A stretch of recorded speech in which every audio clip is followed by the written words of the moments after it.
Hello बच्चों, आज मैं आपको सिखाने जा रहा हूँ electric field due to uniformly charge straight wire. बच्चों, ये जो आपका टॉपिक है ये एप्लीकेशन है कूलम्ब्स लॉ का, यानी कूलम्ब्स लॉ को हम लोग यूज़ करके किसी भी यूनिफॉर्मली चार्ज स्टेट वायर से हम लोग निकाल सकते हैं किसी भी पॉइंट पर इलेक्ट्रिक फील्ड। आपको अच्छे से पता है कि कोई भी चार्ज क्या करता है, वो अपने चारों तरफ एक रीजन ऑफ स्पेस क्रिएट करता है जहां पर किसी भी दूसरे चार्ज पर अगर कोई दूसरा चार्ज उसके रीजन में आ जाता है तो उसके ऊपर वो एक फोर्स अप्लाई करता है, जिस फोर्स को हम लोग नाम देते हैं इलेक्ट्रिक फोर्स। ठीक है, किससे डिटरमाइन करते हैं? कूलम्ब्स लॉ की हेल्प से डिटरमाइन करते हैं। तो आज मैं आपके साथ डिस्कस करने जा रहा हूं इस टॉपिक को, और मेरी कोशिश रहेगी कि इस टॉपिक से रिलेटेड जितने भी पॉइंट्स हैं सभी को आराम से आपको बताऊं मैं, और इसके बाद आपके पास कोई डाउट ना रह जाए। ठीक है, एक और चीज मैं करूंगा, इस टॉपिक से जितने भी क्वेश्चंस भी फ्रेम हो सकते हैं उस पर भी मैं डिस्कशन करने वाला हूं आपसे। ठीक है, तो फर्स्ट काइंड पहले हम लोग लेने वाले हैं। जैसे सपोज करो कि मेरे पास एक वायर है, मैं टाइप फर्स्ट ले रहा हूं, या फिर ऐसा बोले कि क्वेश्चन टाइप फर्स्ट, कि क्वेश्चन कैसे कैसे बन सकते हैं। तो मैंने यहां पर ले लिया है कि स्ट्रेट वायर, तो मैंने वायर को ऐसे ही रख दिया है, ये कोई वायर है और वायर जो है ना वो यूनिफॉर्मली चार्ज है। वायर को मैंने थोड़ा सा मोटा बना दिया है क्योंकि मुझे उसमें चार्ज को दिखाना है। तो मैंने बता दिया है दैट इसके अंदर चार्ज है या इसके सरफेस के ऊपर चार्ज है, चार्ज। ठीक, इस रॉड की लेंथ को मैं एज्यूम कर ले रहा हूँ that rod length is L. Rod का लेंथ कितना बच्चों? वो है एल। ठीक है, इसके ऊपर चार्ज स्प्रेड है। मैं ऐसा बोलता हूं कि इसके ऊपर चार्ज एट रॉड और वायर, इस वायर या रॉड पर जो चार्ज है टोटल वो है अमाउंट में Q, कैपिटल Q अमाउंट में है। ठीक, अब Q अमाउंट में है तो हम लोग लीनियर चार्ज डेंसिटी को डिफाइन कर सकते हैं बच्चों। मैंने आपको चार्ज डिस्ट्रीब्यूशन बताया अच्छे तरीके से, चार्ज डिस्ट्रीब्यूशन या फिर बोल सकते कि कंटिन्यूस चार्ज डिस्ट्रीब्यूशन। कब मैंने आपको बताया है 3 टाइप्स में। First one is that is linear charge distribution, other one is that is areal charge distribution, and the last one is volumetric charge distribution. तो यहाँ पर बच्चों है क्या, एक लाइन पर चार्ज स्प्रेड है, तो हम लोग क्या बोलेंगे, यहाँ पर है लीनियर चार्ज डिस्ट्रीब्यूशन। ठीक, तो लीनियर चार्ज डेंसिटी हम लोग डिफाइन कर सकते हैं। लीनियर चार्ज डेंसिटी कैसे डिफाइन कर सकते हैं, उसको हम लोग रिप्रेजेंट करते हैं लैम्डा से।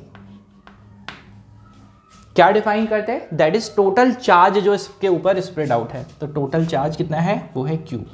कितनी लेंथ पर है, वो है L लेंथ पर। This is your lambda. Lambda means that is linear charge density. ठीक है, अब चलो केस फर्स्ट की बात हम लोग कर ही रहे हैं, तो सबसे पहले मैं एक ऐसा पॉइंट डिफाइन करता हूं जहां पर मुझे इलेक्ट्रिक फील्ड निकालना है। तो निकालना मुझे कहां पर है, तो मैं निकालना चाहता हूं वी हैव टू फाइंड, मैं यहीं पे लिखता हूं वी हैव टू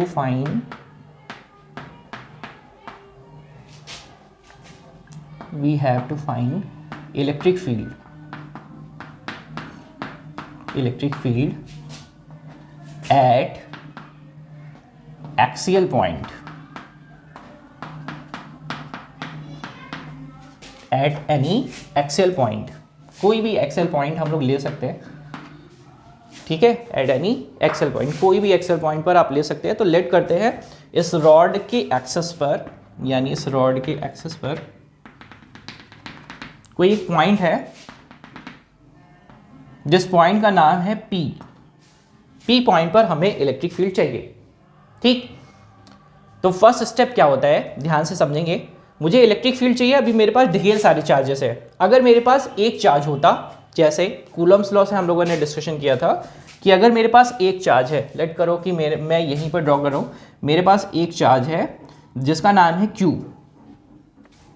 ठीक, और मैं किसी भी पॉइंट P पर इलेक्ट्रिक फील्ड निकालना चाहता हूं। तो सबसे पहले हम लोग डिफाइन करते थे कितना डिस्टेंस है दोनों के बीच का, जहां पर चाहिए मुझे फील्ड और उस चार्ज से, तो हम लोग लिखते थे कैसे, R। ठीक है, और इस पॉइंट पर इलेक्ट्रिक फील्ड अगर हमें डिफाइन करना होता तो हम लोग आराम से लिखते थे that is E equal to k Q upon r square. ठीक, यहां पर ये आ गया इलेक्ट्रिक फील्ड। कौन से चार्ज की वजह से? ये वाला चार्ज Q। इस चार्ज को हम लोग बोलते हैं सोर्स चार्ज। ठीक, जहां पर फील्ड निकालना रहता है वहां पर क्या करते हैं, वहां पर हम लोग कोई यूनिट पॉजिटिव चार्ज को लेकर जाते हैं। ठीक है, चलिए यहां पर आते हैं। तो इस केस में क्या होगा? तो यहां पर ढेर सारे चार्जेस हैं, एक चार्ज होता तो काम चल जाता। तो अभी करेंगे क्या? सबसे पहले यहां पर इस रॉड पर एक छोटू सा सेगमेंट लेंगे। सेगमेंट लेंगे मतलब यहां पर कोई भी, सपोज करो कि मैंने यहां पर एक छोटा सा लेंथ कट किया, जिस लेंथ का नाम मैं रख दे रहा हूं, ये इसका लेंथ का नाम है dx। टोटल लेंथ कितना है? l। ये लेंथ जो मैंने कट किया है उसका नाम क्या रख दिया है? dx। आप dl भी कर सकते हैं, उसमें कोई दिक्कत नहीं है। x एक्सिस पर है इसलिए मैंने इसका नाम रख दिया है dx। ठीक, इसके ऊपर जो चार्ज है, सब छोटा सा चार्ज होगा, उसका नाम भी मैं रख देता हूं, उसका नाम है dq। टोटल चार्ज कितना है? q। छोटा सा चार्ज कितना है? dq। अभी मैंने किया क्या है, इस छोटे से चार्ज की वजह से पहले मैं निकालूंगा इलेक्ट्रिक फील्ड। फिर क्या करूंगा, चार्ज कितने पर है पूरा का पूरा मैं इंटीग्रेशन करके निकाल लूंगा। बस सिंपल है, ऐसे ही समझिए कि मुझे क्या करना है, एक चार्ज की वजह से निकालने के बाद मैं पूरा जितने रीजन में ये चार्ज स्प्रेड आउट है उसके पूरे के लिए मैं इंटीग्रेट करके निकाल लूंगा। क्या निकाल लूंगा? That is total electric field. किसकी वजह से? पूरे रॉड पर मौजूद चार्ज की वजह से। ठीक है ना? चलो अब करना क्या रहेगा, तो सबसे पहले इस चार्ज से, ये वाला जो चार्ज है dq, इस चार्ज से इस p पॉइंट का डिस्टेंस पता करते हैं। तो वो मैं लिख देता हूं, वो है आपके पास x। मैंने ऐसा एज्यूम कर लिया है, दैट इज x है ये। ठीक है, एक और चीज मैं कर लेता हूं, रॉड का ये जो एंड है ना, इससे यहां तक के डिस्टेंस में मैं बता देता हूं, वो मैंने ले लिया है स्मॉल d। कितना ले लिया बच्चों? Small d। किसी भी एक्सेल पॉइंट पर चाहिए था तो एक्सेस से रिप्रेजेंट किया, p पॉइंट डिफाइन किया। फिर क्या किया, इस रॉड पर एक छोटा सा चार्ज अज्यूम कर लिया है कि भाई यही छोटा सा चार्ज है जिसकी वजह से इलेक्ट्रिक फील्ड इस पर आएगा। फिर क्या करूंगा, एक चार्ज की वजह से निकालने के बाद पूरे चार्ज के लिए क्या करूंगा, इंटीग्रेट कर दूंगा। बस सिंपल सा लॉजिक। अब आएगा इलेक्ट्रिक फील्ड कितना, तो हम लोग कूलम्स लॉ की वजह से हेल्प से निकाल सकते हैं। कूलम्स लॉ की हेल्प से कितना आ जाएगा, इस पर आने वाला इलेक्ट्रिक फील्ड को लिखा जा सकता है, अभी एक चार्ज की वजह से आ रहा है, कौन सा चार्ज है वो, dq, छोटू सा चार्ज है, तो उसको मैं लिख देता हूं, दैट इज de। de वो कितना होगा बच्चों, वो हो जाएगा k for electrostatic force constant, q यानी dq अपॉन डिस्टेंस कितनी है, x। x का क्या कर देंगे, x स्क्वायर। ठीक, इलेक्ट्रिक फील्ड आ गया। अब क्या करना है, अगर मेरे पास पूरे के लिए लीनियर चार्ज डेंसिटी क्या है, lambda. Lambda is equal to q upon l. तो क्या छोटे से चार्ज के लिए भी डेंसिटी होगा, बिल्कुल होगा। तो वहां के लिए डेंसिटी कैसे डिफाइन करेंगे, तो छोटू से चार्ज के लिए डेंसिटी तो सेम रहेगी। जो रॉड पर जो चार्ज स्प्रेड है वो तो कंटिन्यूअस मैनर में है, तो उसके लिए डेंसिटी क्या लिख सकते हैं हम लोग लिख सकते हैं, that is lambda is equal to charge कितना है, dq, कितनी लेंथ पर स्प्रेड है, dx पर। तो मैं लिख सकता हूं lambda is equal to dq upon dx। अब देखिए उस एक्सप्रेशन को, अगर हम बोलें कि मुझे पूरे की वजह से निकालना है तो इंटीग्रेट तो करना पड़ेगा, लेकिन अभी देखिए कैसे कर सकते हैं। तो सबसे पहले मैं करने वाला क्या हूं, मैं सबसे पहले लैम्डा को मैंने डिफाइन कर लिया है dq अपॉन dx। इस dq को हटाकर, वहां जो dq है ना, ये कहां पर dq है, ये वाला, इसको मैं हटा कर ना इसकी जगह पर क्या लिखूंगा, that is dq is equal to lambda dx। Set कर देता हूं यहां पर, तो मेरे पास एक्सप्रेशन आ जाएगा de is equal to k, dq की जगह पर लैम्डा dx अपॉन x का स्क्वायर। ठीक है, अब बच्चों ये समझाने के लिए मैंने किया था, तो मैं इसको हटा देता हूं अभी यहां से।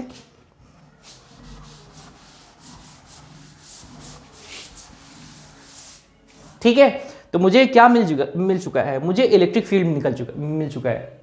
ठीक, अब क्या करना है, सिर्फ इंटीग्रेट करना है through out the limit. Limit कैसे सेट करेंगे, रॉड शुरू कहां से हो रहा है, यहां से, खत्म कहाँ पे हो रहा है, यहाँ पर। यानी चार्ज कहाँ से शुरू हो रहा है, यहाँ से। कहाँ पर है, कहाँ तक है, यहाँ तक। यानी कितनी डिस्टेंस से शुरू हो रहा है, यहाँ से यहाँ, यानी 0 से d के बाद, यानी d डिस्टेंस से शुरू हो रहा है। कहाँ पर खत्म हो रहा है, यहाँ पर। यानी d प्लस l तक खत्म हो रहा है ये। शुरू कहाँ से हो रहा है, d से। खत्म कहाँ पर हो रहा है, l प्लस d के बाद।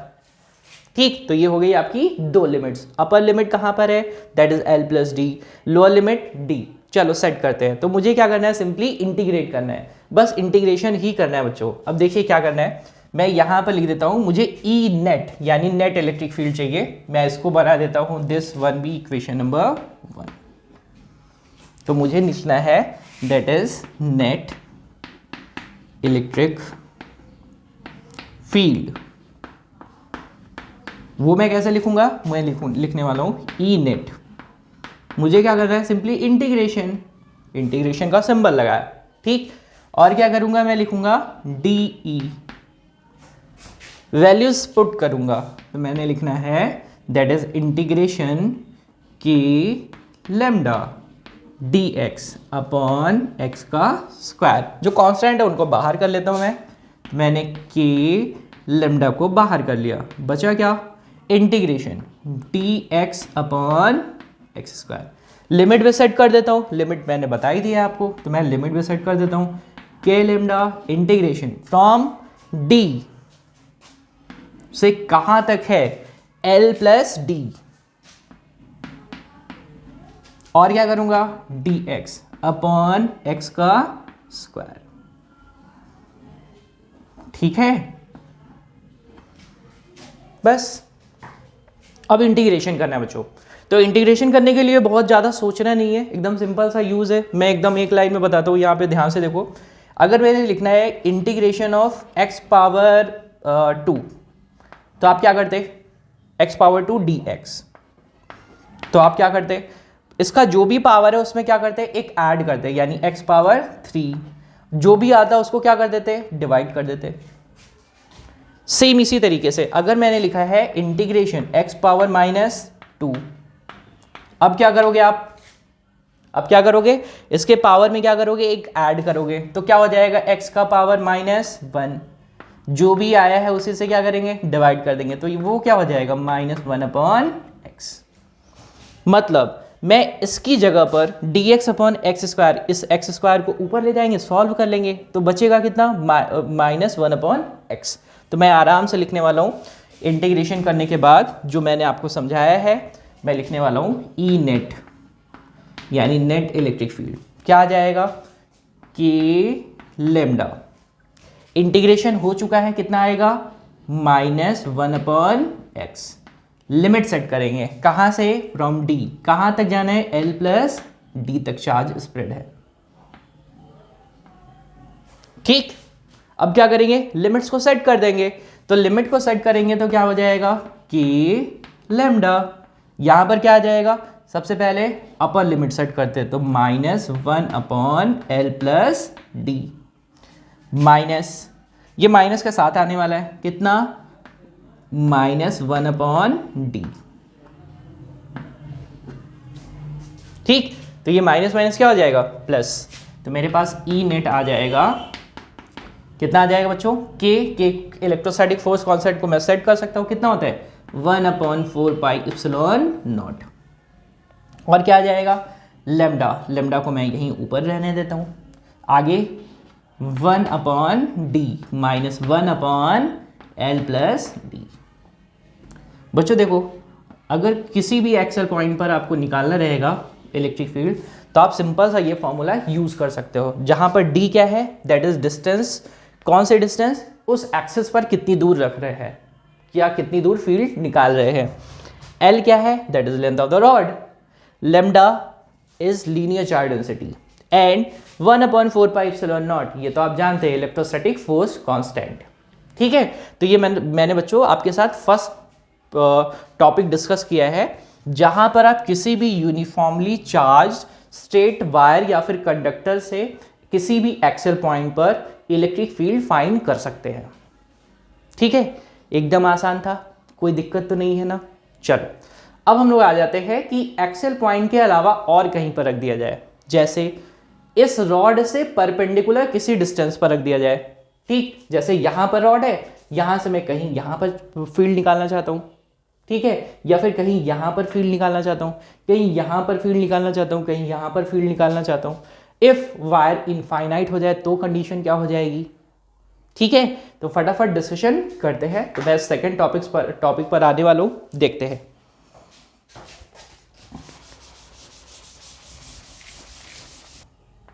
ठीक है, लेट करो कि रॉड मैंने वैसे ही है, ये मैंने रॉड को अभी कुछ ऐसे ले लिया।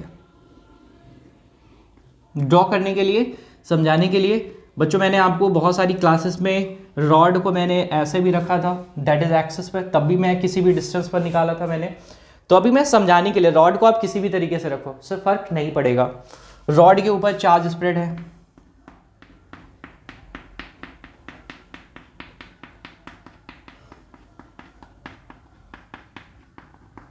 ठीक, रॉड का लेंथ अगर कुछ लेना है तो ले लीजिए, अदरवाइज कोई दिक्कत नहीं है, इसमें ले लेते हैं। लेट करो कि रॉड का लेंथ जो है वो है L, जैसे प्रीवियस केस में लिया था। ठीक है, अभी रॉड को बनाने के बाद ना मैं एक एक्सिस डिफाइन कर रहा हूं। तो मैंने एक एक्सिस डिफाइन कर दिया है, that is horizontal axis, this is x axis. ठीक है, अब क्या करना है? अब आपको ना फील्ड निकालना है, किसी भी पॉइंट पर निकालना है। तो देखो बच्चों, अगर आपके पास केसेस क्या क्या हो सकते हैं। सबसे पहला केस ये हो सकता है कि रॉड से ना हम किसी भी तरफ आ जाए, चाहे मैं यहां पर रहूं या यहां पर, या फिर मैं यहां पर कोई पॉइंट पर निकालना चाहता हूं इलेक्ट्रिक फील्ड, या तो यहां पर कोई इलेक्ट्रिक फील्ड निकालना चाहता हूं, या फिर मैं आ जाता हूं यहां पर। ठीक है, मतलब यह है कि आप रॉड से किसी भी तरफ जा सकते हैं। ठीक है, इस बात का ध्यान रखेंगे। तो मैं छोटे छोटे केसेस लेकर समझाता हूं और फिर आराम से डेरिवेशन करते चलेंगे। ठीक है ना?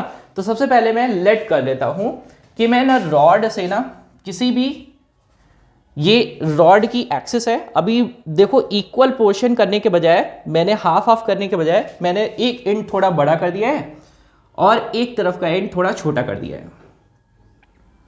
अभी ऐसा क्यों किया है?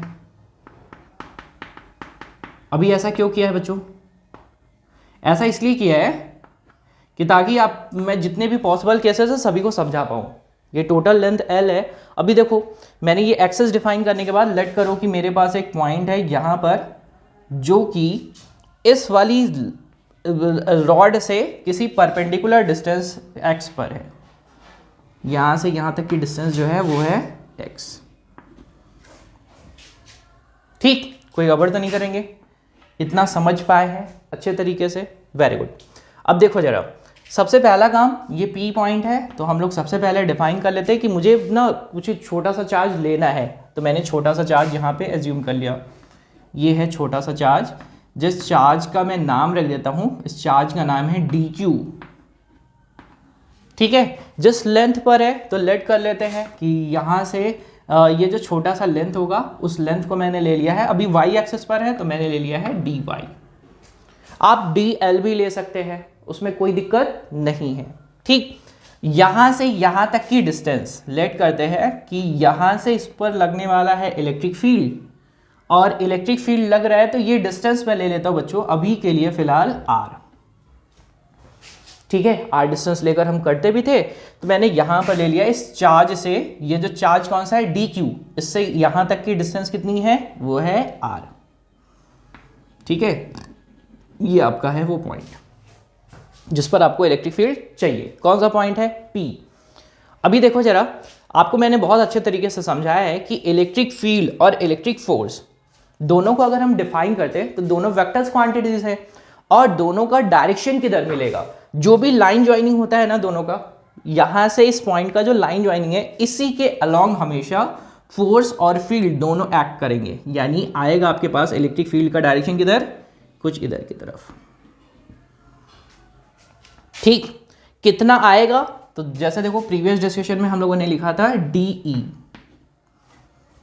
ठीक है, DE का वैल्यू भी मैं लिख देता हूं यहां पर, अगर आपको थोड़ा सा याद हो तो। DE बराबर हम लोगों ने लिखा था K for electrostatic force constant, DQ। Upon distance, distance इस बार कितना ले रखा है हमने, r का स्क्वायर, दैट इज r का क्या कर देंगे, स्क्वायर।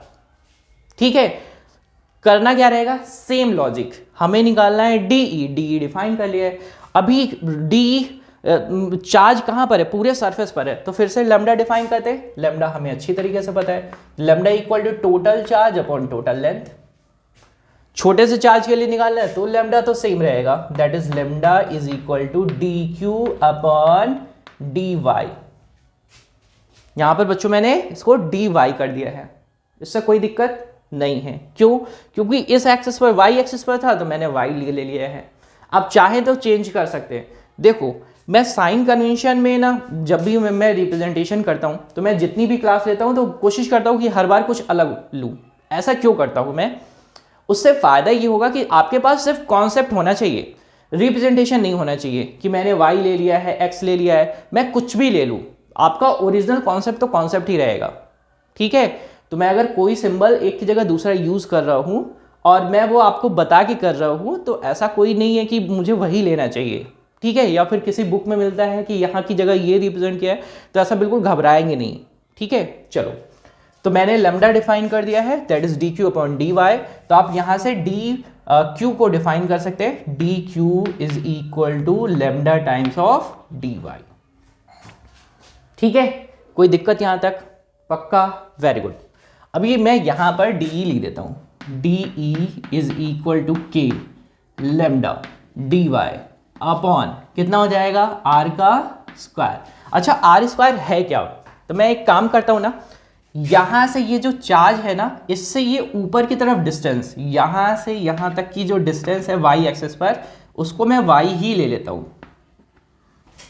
ये डिस्टेंस कितनी है, y, ये डिस्टेंस कितनी है, x। तो मैं ये लिख सकता हूं दैट r को मैं लिख सकता हूं, r is equal to square root of x square plus y square.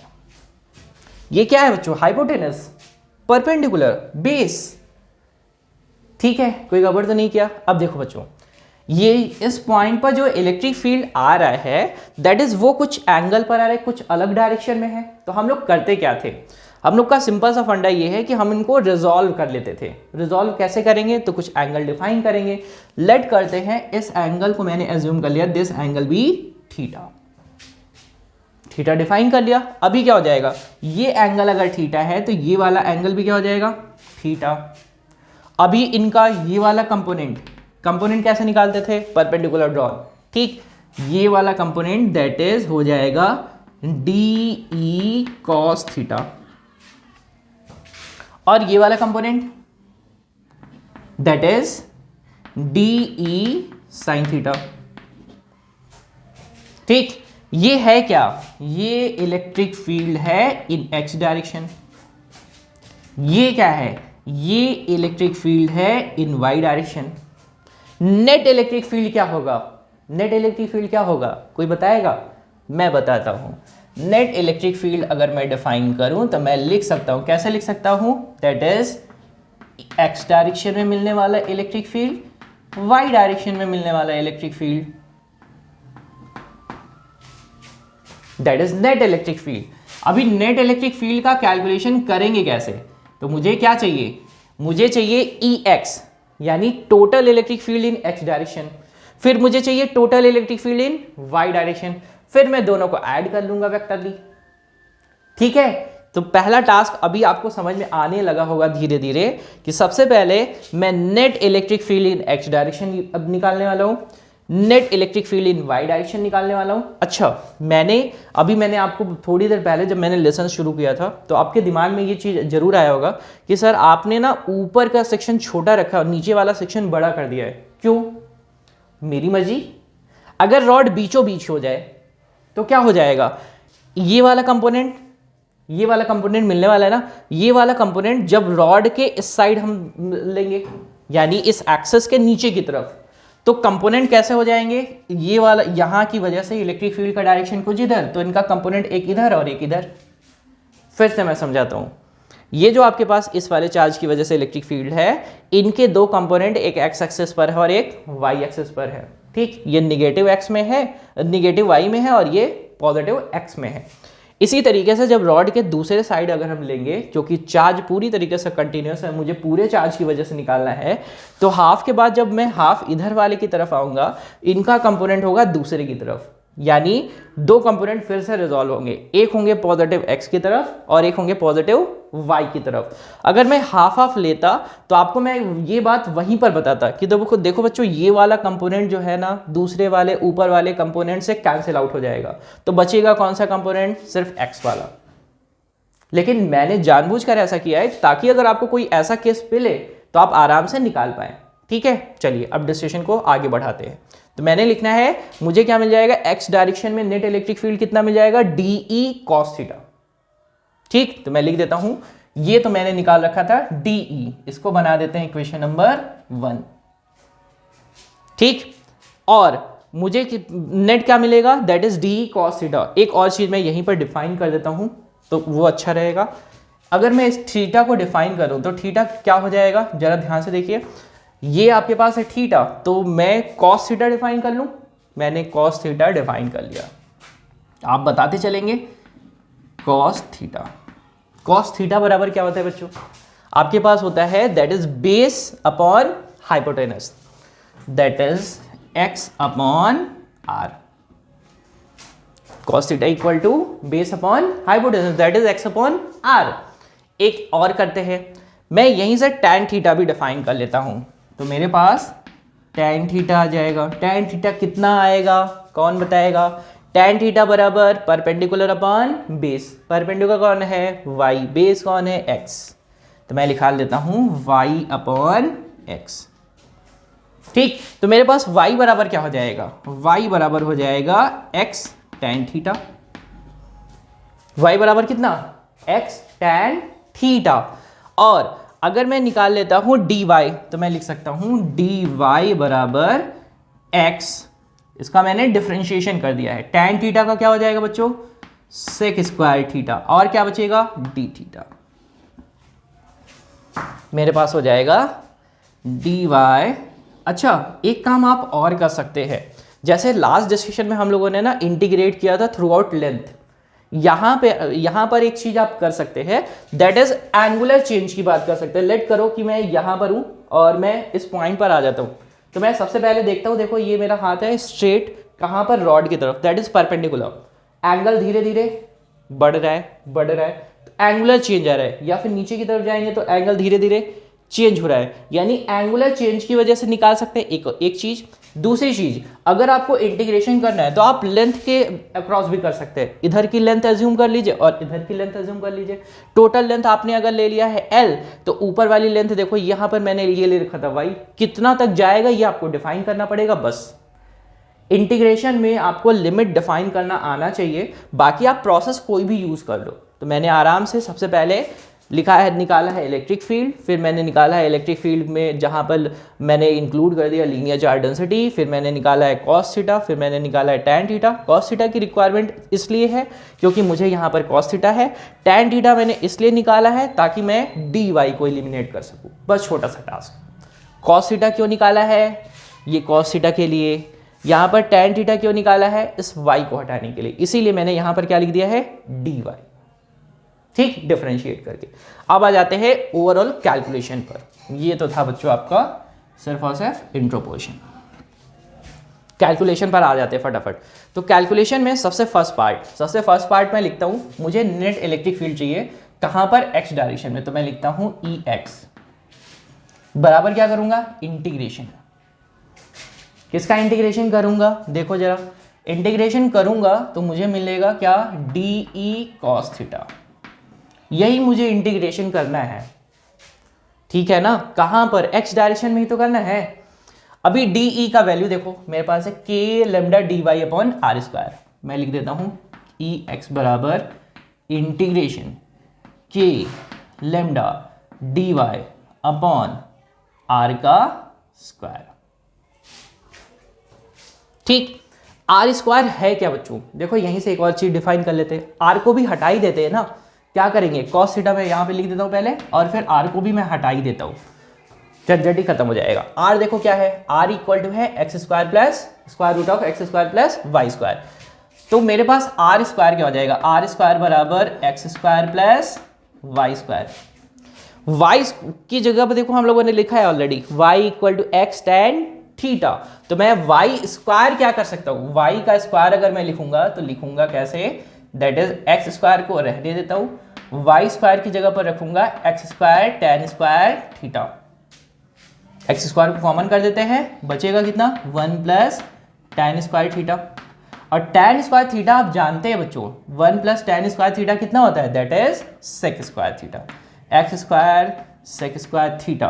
और यहां पर कितना हो जाएगा, दैट इज आर स्क्वायर। यानी आर स्क्वायर को मैं हटा सकता हूं, आर स्क्वायर को हटाऊंगा तो कितना लिखूंगा, मैं लिखूंगा x square sec square theta. जो भी पॉइंट्स मैं बता रहा हूं बच्चों ध्यान से समझते चलेंगे, ठीक है, जहां पर नहीं आएगा प्लीज बताएंगे। मेरी कोशिश ये है कि आपको जितना सिंपल से सिंपल हो सके उसी की तरीके से मैं बताऊं, ठीक है। इसके बाद में आपको जितने भी इसके केसेस होंगे केसेस को समझ लिया जाएगा, ठीक है।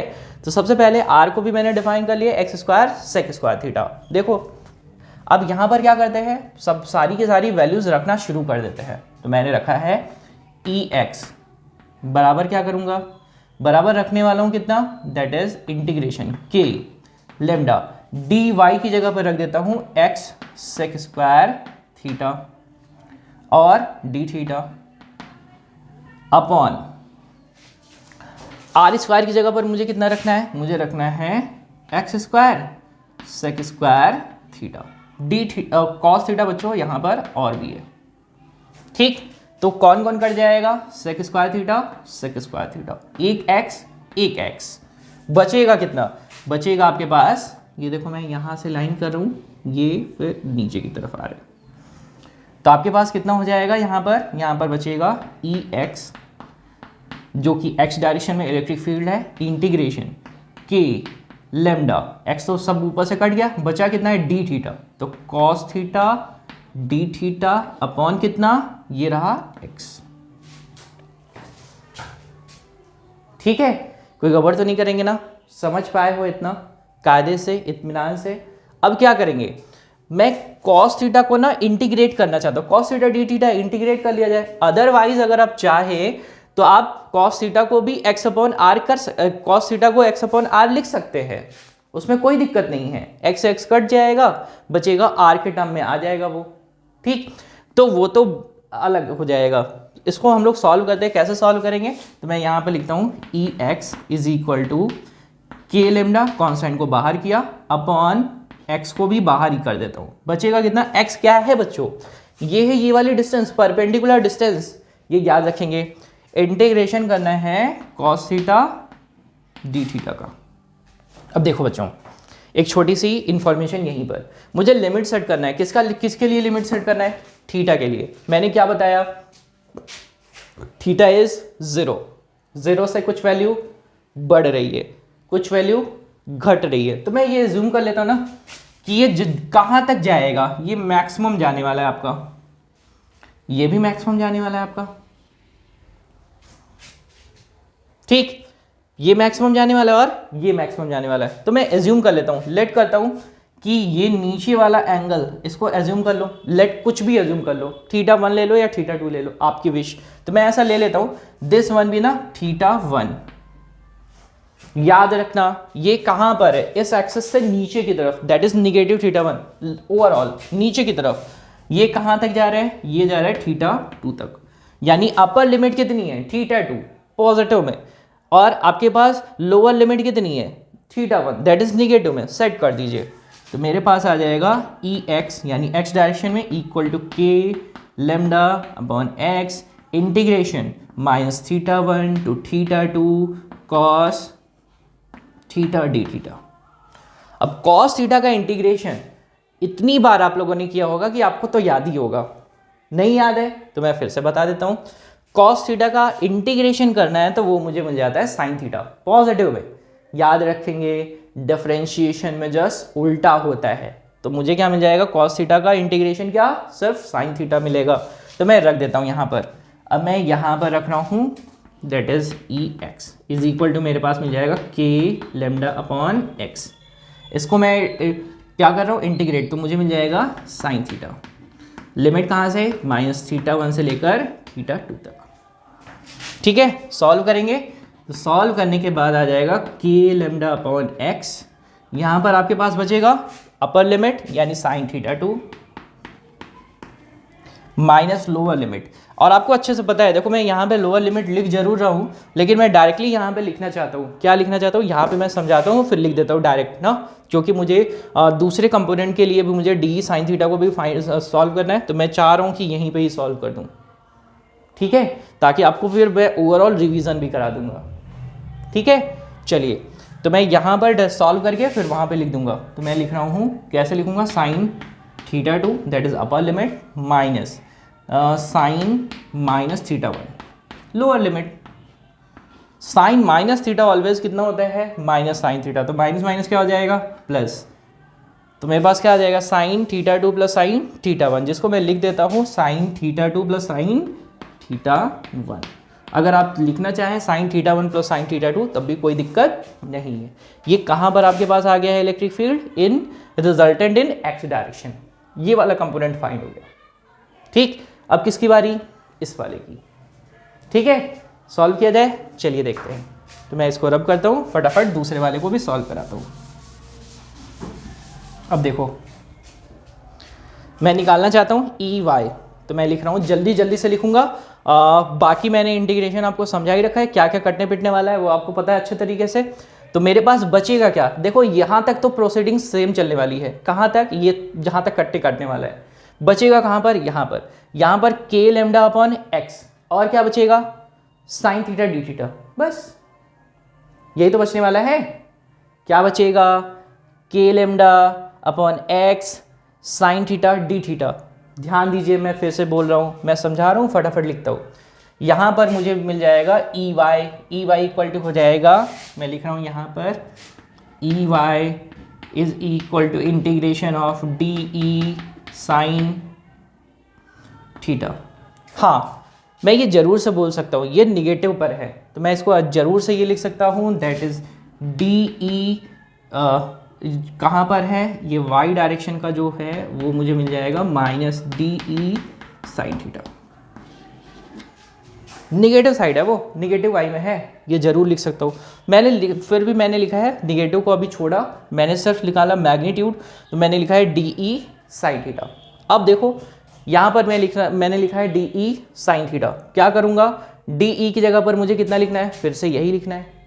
ठीक, मैंने लिख दिया, यहाँ पर मैं लिख देता हूँ सेम, कोई गड़बड़ नहीं करेंगे।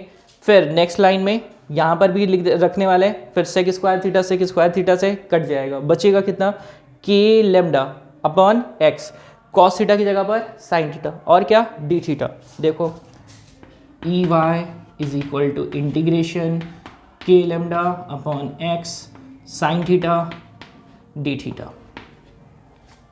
ठीक, इंटीग्रेशन करेंगे, अब इंटीग्रेशन करेंगे किसका, साइन थीटा का। अब होगा, लिमिट क्या रहेगी, सेम। लिमिट में तो चेंज नहीं होने वाला भाई, लिमिट में कोई चेंज नहीं होगा, ध्यान रखिए। तो अभी यहाँ पर देखो, तो मैं इसको थोड़ा सा यहाँ पे लिख रहा हूँ, ध्यान देंगे तो आपके पास आ जाएगा, थोड़ा जगह बचाने के लिए, ताकि मैं यहाँ पे ओवरऑल रिजल्ट लिख दूँ। तो आपके पास आ जाएगा ई वाई, इसको मैं यहाँ से सेपरेट कर दे रहा हूँ, चलो e Y is equal to कितना आ जाएगा, मेरे पास आ जाएगा के लेमडा को बाहर रखेंगे upon x integration of sine theta D theta. Limit set करते हैं कहाँ से, माइनस थीटा 1 से लेकर थीटा 2 तक। सॉल्व करेंगे तो आ जाएगा e Y is equal to k lambda upon x, और क्या करने वाला है, साइन थीटा का क्या होता है बच्चों, इंटीग्रेशन माइनस कॉस थीटा। यही था डिफरेंस, बस थीटा माइनस थीटा 1 से थीटा 2। ठीक है, लिमिट सेट करेंगे। अब देखो लिमिट सेट करने में गड़बड़ी नहीं करेंगे, कॉस का माइनस थीटा वो प्लस कॉस थीटा हो जाता है, साइन का माइनस थीटा क्या होता है, यहां पर मैंने लिखा था ना sine minus theta minus sine theta हो जाता है, लेकिन कॉस माइनस थीटा वो क्या हो जाता है, कॉस थीटा हो जाता है। बस इतना सफर, यहां से रिजल्ट आपके पास आ जाएगा के लेमडा अपॉन एक्स। यहां पर लिमिट सेट करेंगे तो आ जाएगा कॉस थीटा 2, मैं लिख रहा हूं यहां पर एक लाइन और लिख दूंगा, कॉस थीटा 2, ये रही अपर लिमिट, माइनस, फिर से माइनस, माइनस, फिर से माइनस, कौन सा, माइनस यहाँ पर एक ही बार माइनस आएगा, यहाँ पर cos minus theta one, minus theta one. तो हो क्या जाएगा बच्चों, देखो कुछ गड़बड़ी तो नहीं की है ना। अपर limit minus lower limit, minus lower limit, ये माइनस थीटा वन है।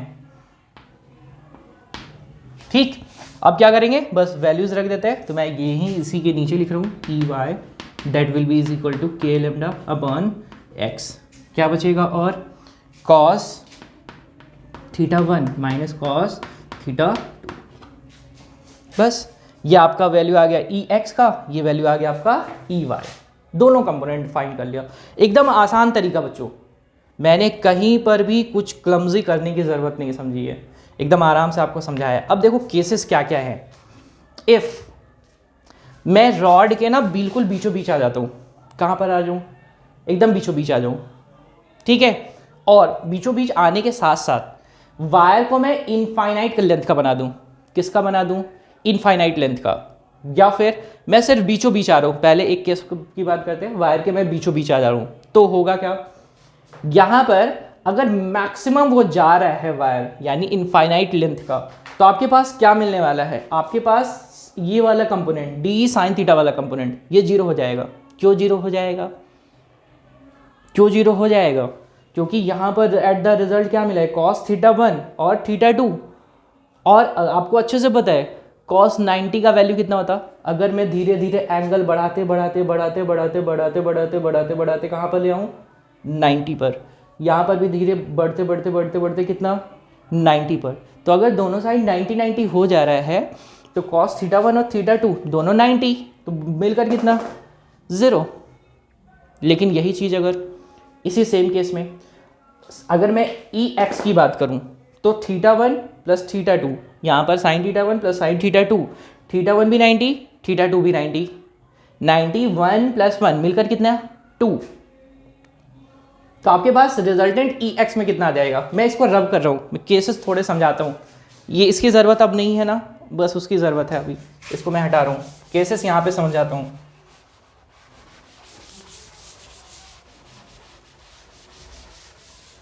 देखो अगर रॉड इनफाइनाइट हो जाए तो इनफाइनाइट होने के बाद मुझे कौन सा कंपोनेंट मिलेगा, सिर्फ ई एक्स वाला, और वो भी कितना मिलेगा 2 टाइम्स हो जाएगा, sine theta one theta two दोनों 90 90 हो जाएंगे, यानी थीटा वन मैं लिख रहा हूँ यहाँ पर theta one is equal to theta two is equal to 90 degree.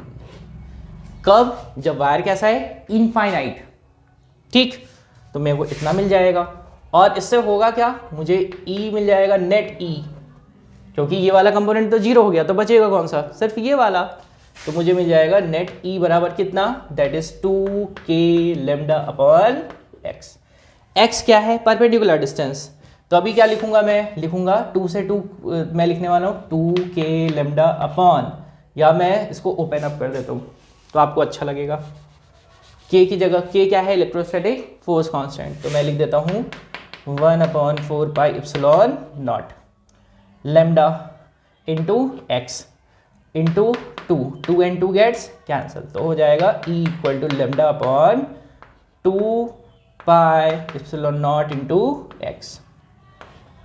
बच्चों ये वाला डेरिवेशन ना अगर हम गॉस लॉ से करते ना एकदम इजी आ जाता, तो इतना करने की ज़रूरत क्या थी, मतलब ज़रूरत ये है, छोटी सी ज़रूरत ये है कि हमें बस प्रोसेस पता रहे बस ना, और हम कूलम्स लॉ को वैलिडेट कर पाएँ अगर कहीं पूछा जाता है तो। हाँ, गॉस लॉ से बहुत सारी प्रॉब्लम सॉल्व नहीं की जा सकती है, इजी तो हो जाएगा, इनफाइनाइट वायर के लिए निकाल पाएंगे ना, लेकिन वहाँ पर हमको हमेशा ढूंढना होगा सिमेट्री। ठीक, यहाँ पर ऐसा कुछ नहीं है, आप कोई भी प्रॉब्लम बनाइए सॉल्व कर लीजिए। तो ये हो गया कुछ ऐसा। ठीक, अब देखो जरा, लेट करो कि अगर मैं ना इस वायर के ना एक एंड पर चला जाता हूँ, ऐसे जाते जाते जाते जाते मैं पहुंच जाता हूँ यहाँ पर, वायर के एक एंड पर पहुंच जाता हूँ, तो क्या हो जाएगा, वायर के एक एंड पर पहुंचूंगा तो क्या हो जाएगा, ध्यान से समझो, ई एक्स की बात करते हैं, एक्स में कितना होगा। तो अभी देखो थीटा, दोनों में थीटा वन थीटा टू ही डिफाइन करना है, ऊपर वाला थीटा 0, नीचे वाला थीटा 90 मैक्सिमम केस में फॉर इनफाइनाइट वायर, तो मेरे पास क्या मिल जाएगा यहाँ पर सिर्फ 1 मिल जाएगा। तो बचेगा कितना, ठीक, क्योंकि 90 हो जाएगा तो मुझे मिल जाएगा that is k lambda upon x, यानी 1/4 pi epsilon not lambda upon x। ठीक, और ई वाई वाला कंपोनेंट कितना हो जाएगा, अगर एक कंपोनेंट कितना हो गया, एक कंपोनेंट हो गया 0, तो मेरे पास ये कंपोनेंट मिल जाएगा। आइदर इट्स θ1 एज्यूम कर, मैंने ऊपर वाले को θ2 लिया है तो θ2 हो गया 0, बचा कौन सा θ1, तो मेरे पास क्या मिल जाएगा, इसका वैल्यू 0 cos 0 का वैल्यू 1, इसका वैल्यू 90, यानी ये हो जाएगा निगेटिव में। ठीक है, दोनों का रिजल्टेंट निकाल लेंगे। अगर मैं रॉड के इस एंड और इस एंड पर ही आ जाता हूं तभी ये केसेस हैं, देखो ध्यान से। और वो कौन सा कंपोनेंट, ई एक्स वाला कंपोनेंट, क्या ई वाई वाला कंपोनेंट बचेगा, बिल्कुल बचेगा। ठीक है, तो इसीलिए मैंने आपको ये डेरिवेशन कराया है। ठीक, मैंने सबसे पहले आज के लेसन में आपसे बात किया है दैट इज किसी भी यूनिफॉर्मली चार्ज स्टेट वायर के लिए इलेक्ट्रिक फील्ड को निकालना। यूज किसको कर रहे हैं या वैलिडेट किसको कर रहे हैं, कूलम्स लॉ को। कूलम्स लॉ को वैलिडेट करने के लिए सबसे पहले मैंने एक रॉड लिया था, रॉड के एक्सेल पॉइंट पर किसी भी पॉइंट पर मुझे निकालना था इलेक्ट्रिक फील्ड, हम लोगों ने आराम से सॉल्व कर लिया। ठीक, फिर मैंने क्या किया था, वायर लिया था, वायर लेने के बाद उससे परपेंडिकुलर किसी भी डिस्टेंस पर कोई पॉइंट पर हम इलेक्ट्रिक फील्ड डिफाइन कर सकते हैं। मैंने आपको छोटा सा केस इसलिए ये दोनों के बीच में इसलिए नहीं रखा था, क्यों, क्योंकि आपका ये वाला कंपोनेंट मैं 0 नहीं करना चाह रहा था, अदरवाइज आपका ये कंपोनेंट 0 हो जाएगा तो मुझे ई वाई तो मिल नहीं पाता, इसलिए मैंने ये डेरिवेशन पूरा बनाया। ठीक है, मैं ये उम्मीद करूंगा बच्चों कि अब आपको इस टॉपिक से रिलेटेड कोई भी प्रॉब्लम नहीं होने वाली है। हाँ, बोर्ड्स के लिए ये वाला फॉर्मूला आपको निकालने को मिलता है और उसको भी आप आराम से गॉस लॉ से निकाल सकते हैं, नहीं निकाल सकते तो आप ये ओल्ड मेथड याद रखिए। ठीक है, ठीक है बच्चों, तो मैं उम्मीद करूंगा आपको ये लेसन अच्छे तरीके से समझ में आया। Thank you.